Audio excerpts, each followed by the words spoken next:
Today on the Button Up Podcast, we have Johan Ekelund from Sharp and Dapper. How are you? Very, very good, thank you. How are you guys doing? Excellent. Great to have you on. We know you have some really cool product, braces and suspenders, but we want to know a little bit more about Johan before he was such a dapper dude. Yeah, it's funny that I look back at pictures before I started the business, and it's like cringe-worthy. You go, what was I thinking? I think we all do that. Yeah, it was good fun. Yeah, I was working as a bartender before, and when you work behind the bar, is usually you wear like jeans and a t-shirt. And it's not, you work a lot, so you're always tired, so you don't really care too much about what you wear when you're not working, because you're always working. Oh yeah. So my days back then consisted of sleep, eat, and work. There's a reason I came to London. Originally Swedish, moved to London in 2005 just to work in some better bars. It's great times. I've worked as a bartender since I was 18. So what did I make it? Worked as a bartender in Sweden for about 5 years, and then came over here, continued working, learned loads, loved bartending, absolutely loved it.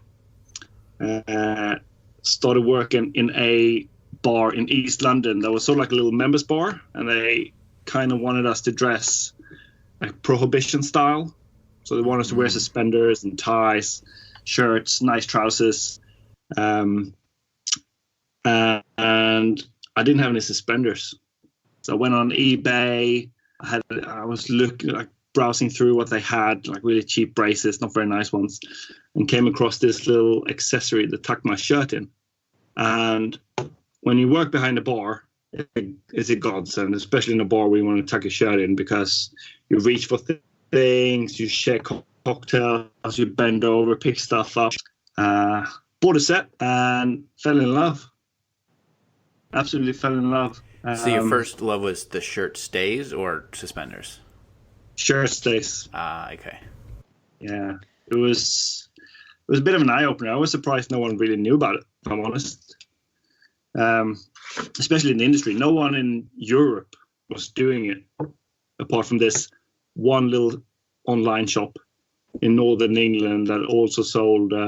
As based on eBay, based online, and they had a little shop in northern England, and they bought shirt stays from a company in the US that sold mainly, I think it's called Vanguard, mainly sells to US military and stuff, I believe, police. So they did them. I bought a set for me, and I bought a couple of sets for my friends that I worked with, and yeah, just fell in love. Never really thinking that I would do anything apart from wearing them. About 3 years went by, and I started working in another bar, which it was a really nice place to work. It was really nice colleagues, but I didn't earn as much as I wanted to. And on a Sunday morning, I was lying in bed, and I was looking at my payslip from this new job, going, like, what's the point? I'm not going to be able to do anything if I just keep working for these guys. I work 50, 60 hours a week, and they make the money. And the shirt stays was on the floor next to my bed, and I saw them, and I went, I can make that better. Started researching, went on eBay, went on Amazon, started looking for elastics, started looking for little adjusters and clips. And bought a sewing machine and started making them. What didn't you like about the ones that you were wearing? The ones I was wearing at the time, the packaging of them was very, what would you call it? Like cheap. The materials that was used wasn't very good. The clips were, in the 3 years I wore them before I started the company, I had to buy new ones 3 times. Because the clips wasn't good, the adjusters wasn't very good, and the elastic was, I'm about 6'1", and the elastic was too short. So they were a little bit too tight. at the time, I was like, oh, it's amazing. There's no other option. So I just wanted to make a better version. Like another thing was the elastic was very wide, and I wanted to make a version that was thinner. So hopefully it would be a little bit less bulky underneath the trousers, so you won't see as much. Mm-hmm. The elastic was very rigid. I didn't enjoy because I wanted to have a little bit more give in it. So I managed to find an elastic made here in the UK that was a little bit softer, so to speak. So I think the Vanguard ones, I'm pretty sure they were made in Asia, if I remember correctly. And yeah, they didn't really, as long as they kept the shirts tucked in for a while, they were happy. Had you made stuff before? I mean, did you know how to sew? Were you a DIY crafty kind of person? Not at all. Not at all. Back in Sweden, when I grew up, we had, it was compulsory. You had to learn how to use a sewing machine. Everyone, girls, boys. Girls did woodcraft, boys did woodcraft, and all of us had to learn how to use a sewing machine. And I think we started when we were 7, first grade. So it was in the back of my head.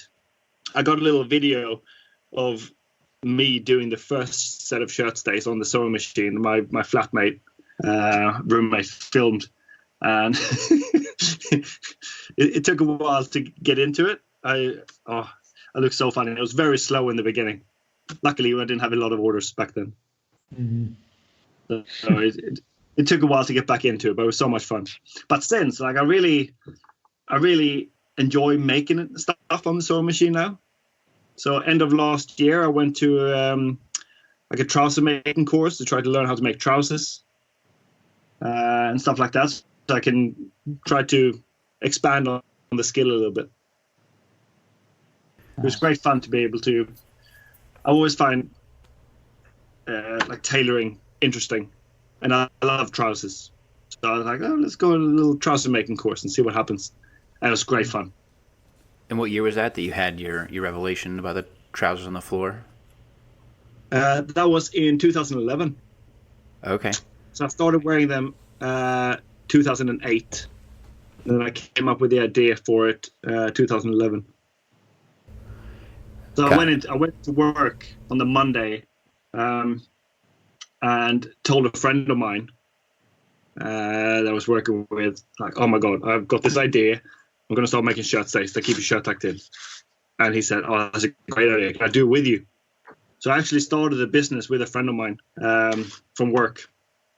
We did it together for about a year and a half. And he went off and bought a pub and just didn't have time anymore. So after about 2 years, I bought him out. Since then, since 2013, I think it is, it's just been me. And so were you, I guess you already had some built-in customers, right? Because you had a community in the bartending world. So they probably, were those your first customers? Yes. So we made some sets and we gave it to some friends within the industry and asked them to try them and give us some feedback. And they thought it was a great idea. And it just built from there, really. The support I've had from the hospitality industry from around the world, really, has been absolutely insane. It's fantastic. Word spreads. And, it's like one of their own making this thing. And they've been so supportive of it, which I'm incredibly grateful for. So in that first year, you're the main one producing all of the items? Oh, I've been making it since we started. So handmade from day one. Yeah, still making. We did look at some factories, but I just love making them. I absolutely love it. I had a chat with Antonio Centeno when he was in London, and he had no idea. He thought that I had them bought in, but I was like, no, I make them myself. And we had a chat. It's like, if I get too busy, then I won't be able to keep up. Which would be a good problem, I suppose. But now that's 2-3 days a week just sitting, making shirt stays, watching that on YouTube. Oh yeah, that's what you need. Keep you in company. And so, as you're making them and you're kind of building a business, do you start to bring on help from your wife? At what point do you start to think, this can't all just be yourself? I have been thinking about that quite a lot because I'm not getting any younger. I'm 37 this year, and last year I took on a lady, an old seamstress that couldn't find, like, a friend of a friend. She helped me a little bit, but I just found that it's I have my little daughter now as well. I just rather try to keep the money within the family and just do it myself. And I've had a think, and if I double the business within the next few years, I can still do it myself, which is what I want. I would love to hire people, but I suppose you can say I'm quite content with the way thing is, and I don't have the urge of becoming the world's biggest company. If I can support me and my family, it's what I really ask for. And at the moment, if I double it, I can still do it by myself, and I'll be able to support my family. That's all I need. It's a boutique. That's what's in. Yeah, I take great pride in making it. People always wonder why I enjoy making them, and it's hard. Like when I worked in bars, you create something with your hands. You make a cocktail, you mix ingredients, and at the end of it, you're sitting there and you can see you made something and someone's enjoying it. I kind of feel the same way when I'm sitting making shirt stays, because I'm putting all these components together and I'm making a product, and I can see the pile growing and I can physically see it. The amount of times I've tried starting a blog, but I just can't, because I'm not getting any satisfaction out of sitting writing stuff. And English not being my native language, my grammar isn't that good. So that's also another thing. I'm not embarrassed, but I don't really want to do it. That's another reason why I wanted to start a little YouTube channel where I can talk about it instead, because I find that a lot easier than just sitting right. I've always been a lot more practical. I like working with my hands. Like when I was 15, I worked in kitchens and stuff. I love using my hands. So when you were first starting out, you were still tending bar for a while, doing this like evenings and weekends, and then at one point you made the jump and went full time. Yeah, it was nerve-wracking. I worked part-time in a friend's bar for about 4 years whilst doing Sharper and Dapper at the same time. And then at one point, like I said, it was just, I'm going to have to do the jump. It was just getting a little bit too busy to do both.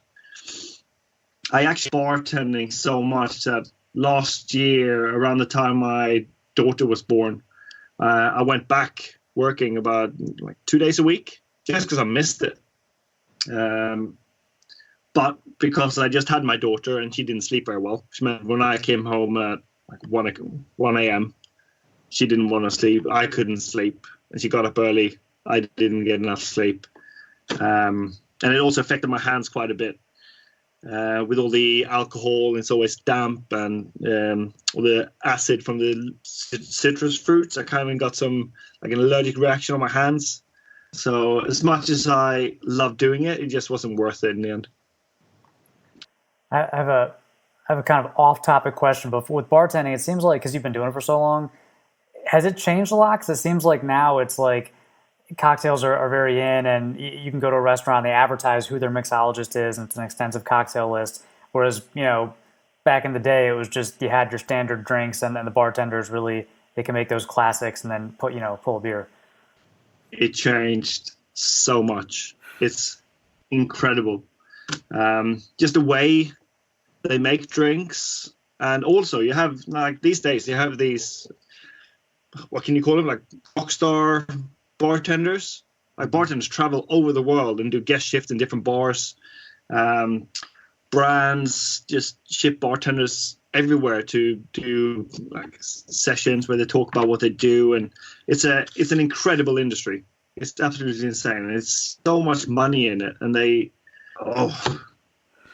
miss it. It's great. It's actually, it was quite daunting coming back after about a 3-year hiatus, trying to start making drinks again.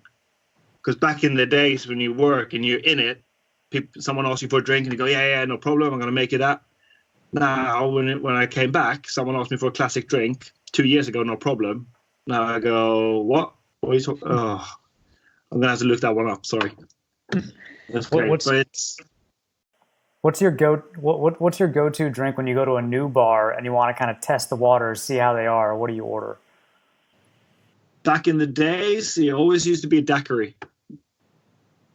And it used to be that for a lot of bartenders. It's sugar, lime, and rum. And you'd be surprised the amount of bartenders that can make it not palatable. And that always used to be, you go in, it's like, yeah, I can have a daiquiri. If they make a good daiquiri, you go, yeah, you're good. You're good. You know what you're doing. Wow, that's good. That's a good pro tip to know. My family's an ice cream store. If I know a place can make a good vanilla milkshake, then I know that they've got it all. It's all okay. Yeah, it's the same. Yeah. These days, also another one is probably an old fashioned. Yeah, those are always too sweet. People always make those too sweet. Exactly. Couldn't agree more. Nice. That was good. I love cocktails. Just going out. I'm going to have to go for some drinks when you come to London, John. Yeah, for sure. Bro, a place that can make a good daiquiri. Yeah. How has the growth happened for your business? Because you talked about various content marketing, obviously on social media. Has it just been totally organic, like word of mouth, or how has that growth occurred? Yeah. So, like we talked about earlier, initially it was a lot of support from the industry, a lot of word of mouth through industry, social media obviously being a big thing. My first proper little growth spurt happened when Antonio, Real Man Real Style, talked about shirt stays. He made a video saying, I think it was just an article that he'd written where he said he doesn't like shirt stays. And we commented, me and my business partner saw this article and we went, okay, let's try to get some sales here. So we commented and said, check out www.shopandapper.com shirt stays. Antonio emailed us going, I don't really appreciate you doing advertising your stuff on my website. And we go, yeah, you know what? That's fair enough. We're gonna remove it. Don't worry. And then we said, do you mind if we send you one to try ours? And it's like, yeah. You can send us one. If you like it, if I like it, then I'll do something with it. If I don't like it, then I'm just not going to do anything. Like, yeah, that's fine. And he made a video about them saying he loved them. And yeah, from that we went from basically a few sales a week to I don't want to say few sales a day because it wasn't, but like a daily occurrence that we got an order. And that's like 2012, like early OG Real Man Real Style. Yes. So that was the first one. It's like since then we've done, like in hindsight, it's just such a mistake. Like we paid to be in like GQ and stuff like that, but it's just, you end up in the advertisement pages in the back, and it's not really worth anything. No one's looking at it. Yeah. And then you go like, oh, we've been in GQ. Like, we haven't really been in GQ. We paid to be in GQ. Yeah. But like we got a PR agency, and they're like, yeah, well, you have to pay for advertisement in the magazines for them to touch you if they're going to do a shoot or something. So it's like, okay. So we paid for advertisement, but nothing happened. So we just went, it's no point. And since then, it's basically just been organic. Money comes in, we buy some new products. I say we, it's me. Just easier. I really enjoy it. Just seeing it grow slowly. It's been growing slowly each year. Since my daughter was born, I don't want to say that I checked out, but I've got a completely different set of priorities. So since she was born, I don't want to say that I've fallen out of love with it, but I kind of lost a little bit of inspiration, which I'm like slowly coming back now after she started to go to nursery. So she's in nursery for 3 days a week. my wife's got it one day, I've got it one day. So I actually have days where I can work, whereas before it was very much I was like my wife needed something, I had to go in and help her, and it was I don't want to say it was disturbance, because it was an amazing time having like a little baby girl, and I was very happy to do it. But it was hard to focus on the business, and slowly coming back now. Is part of that? Is part of the inspiration coming back? 'Cause I saw you were at Pity just like last week, and so was that kind of a spark? I went to Pity before we had the daughter a few times, like I think probably a year before, and I said I'm not going to go again. And then I had a couple of my great, like big good friends here in London went, "Oh, we're going. You should come with us." And like, you know what? It would probably be pretty good to go and just hang out with them, see some people that I know that you really see, because they don't live in London. And it was a lovely time. It was only for 2 nights, but it was definitely worth it. It was really nice. A little bit too hot for my liking. How is it? How does it feel when you're seeing competitors pop up? Because now there's there's a bunch of different brands now selling either shirt stays or some form of helping guys keep their shirt tucked in.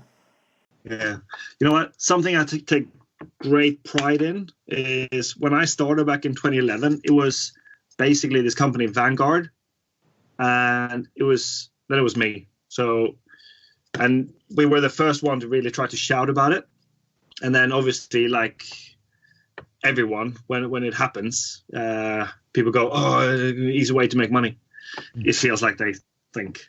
And you know what? Some of them, I feel jealousy, because quite a few of them have started on Kickstarter, and they made these videos saying they have this revolutionary new product, and they got so much money, which is something that, like, I think was a couple of them, they get over $100,000 for coming up with an idea that's not really revolutionary. It's a little bit of jealousy. It's great that I get competition. It's absolutely amazing, because if I didn't, I would probably become very complacent and stagnant almost. Competition is very healthy. KK&J follow me on Instagram. I follow them. I chatted with them a few times. They're really nice guys, and competition is great. But of course, there's always a little bit of jealousy there when people get a lot of money, and then they can put a lot of money into advertisement, which I can't afford due to this. Or I'm just trying to grow it organically, and it's hard sometimes. But you know what? It happens. Manageable growth. Yeah, exactly. Yeah, that's the thing. If I were to pay a huge influencer YouTuber to promote my company, I'm not sure I'd be able to handle it. Right. And that's something Antonio said when I met him. It's like the amount of shirt stays I would have to make and buy materials for if I were to spend money with, say, the guys over like Aaron or Antonio. I wouldn't be able to handle it. Yeah. Which I guess is, on one side, it's like, it's a bit sad that I can't handle it, but I wouldn't be able to spend time with my daughter if I just had to sit and sew all the time. Yeah, I feel like there's kind of the pendulum is kind of swinging back in the other direction, because for a long time, and we're still in that phase where it's like growth is always encouraged. It's always the first question someone asks you when you tell them you're an entrepreneur. Oh, how's business? Are you growing? And there's kind of a trend back toward the idea of like a minimal business where it's a lifestyle thing. It supports your family. You make good money. You're happy. So I think that's I personally, it's great to see, someone that's not just obsessed with the growth and the numbers. Well, the more money, I just feel that the more money you make, the more stress you will get in your life. And it's not a priority for me. I'm very lucky. I got a very understanding wife. She's great. My daughter is healthy. I couldn't ask for more, really. Yeah, same. Yeah. Sales ticking in slowly, but, they're coming. What are you little bit more is never wrong. Sure. Yeah. Well, what are you like really excited about on the business side for the next 6 to 12 months? Like any new products or just kind of keeping on with the steady growth? Yeah, just I always try to like expand my range of suspenders. I get new things in, they sell out. I get new style suspenders in. I came up with a new set of shirt stays about 2 years ago. I've tried a few different versions, come up with different kinds of shirt stays, but I feel that the ones I've got now, I can't really make them better. The only thing I want to try to focus on for the future is more environmentally friendly products. I started using little bags when I sell my shirt stays. They come in little bags, so you can reuse them instead of just a little piece of packaging that you're just going to throw once you get them. I checked with my elastic manufacturer, and they are working on elastic using recycled materials, just stuff like that, I have my clips, the little plastic clips. I'm trying to get them so they're made with reused plastic. I had a sample of a knitted tie a few months ago that I really liked. That was just looked like a wool tie, like a wool knitted tie, but the material was 50% recycled cotton and 50% plastic bottles. But it looked like a wool knitted tie. It looked amazing. So just things like that. Yeah. That's cool. Yeah, I feel like that's it's kind of a win-win because you can feel good about it, and then I mean customers are like demanding it, at this point. So that's great. Yeah. So just try to become more green, I suppose, would be my goal, really. Yeah, the market's definitely turning that way too. That's pretty cool. Yeah, it is important. Like with everything's going on in the world, it is very important. That's also a reason why I like being quite small and do small runs of stuff. So I'm not one of these.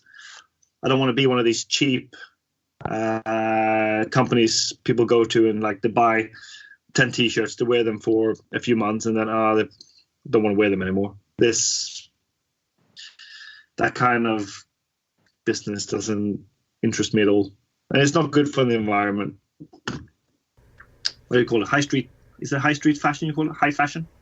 Fast fashion. That's what the Europeans call it. They call it the high street. Yeah. But yeah, Americans call it fast fashion. I think I've heard fast fashion here too. Yeah. I was like, that's not very good for the environment. So I'm trying to stay away from that. Just doing small things, like small runs. Yeah. That's good. I like it. Well, we have a series of rapid fire questions we ask all our guests that, 1 or 2 word answers that you're unprepared for. Are you ready? I'm going to have to be, aren't I? All right. Oxfords or brogues? Sorry, Oxfords. Morning shower or evening shower? Morning shower. Cardio or lifting? Cardio.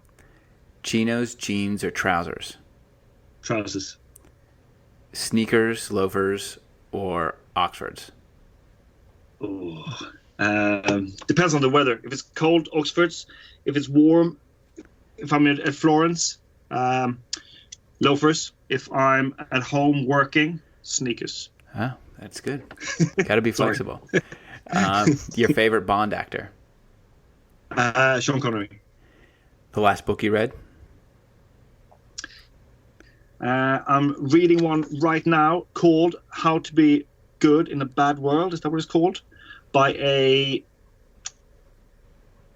he's a talk show host for a very good phone-in talk show here in London.